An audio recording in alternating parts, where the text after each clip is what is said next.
Bonjour à vous et bienvenue sur ma chaîne 2 minutes au jardin.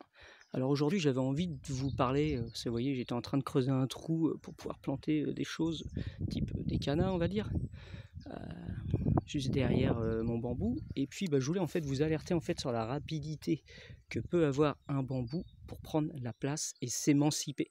C'est-à-dire ça va faire 3 ans que je l'ai planté, je n'y fais franchement aucun entretien et malgré les sécheresses à répétition que l'on a en plus.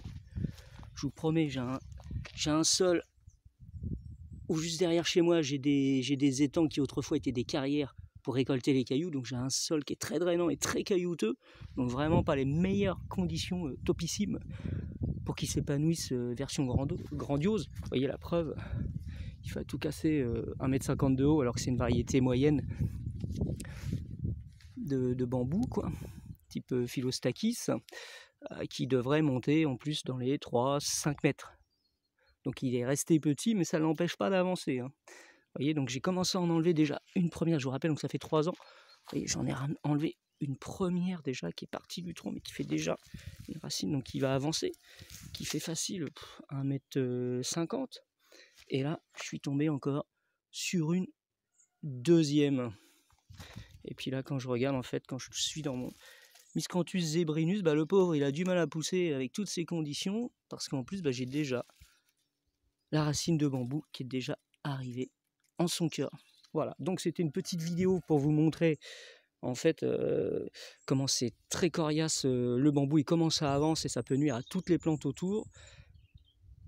Donc je voulais vous alerter surtout là-dessus, faites attention, là vous mettez des bambous. Alors il existe des solutions que l'on appelle les barrières anti-rhizome. Donc vous détourez votre plante au moment de la plantation.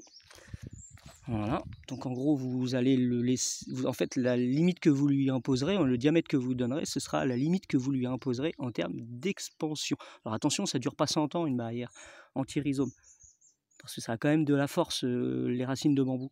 Donc vous ferez le tour, vous descendrez à 70 cm de profondeur, car la racine descend très bas quand elle veut vraiment passer, donc 70 cm de profondeur, et vous laisserez 10 cm de hauteur de votre barrière anti-rhizome que vous trouverez normalement dans toute bonne jardinerie. Alors par contre, c'est quand même pas donné le mètre linéaire de barrière anti-rhizome, mais c'est quand même très efficace pour en avoir déjà posé.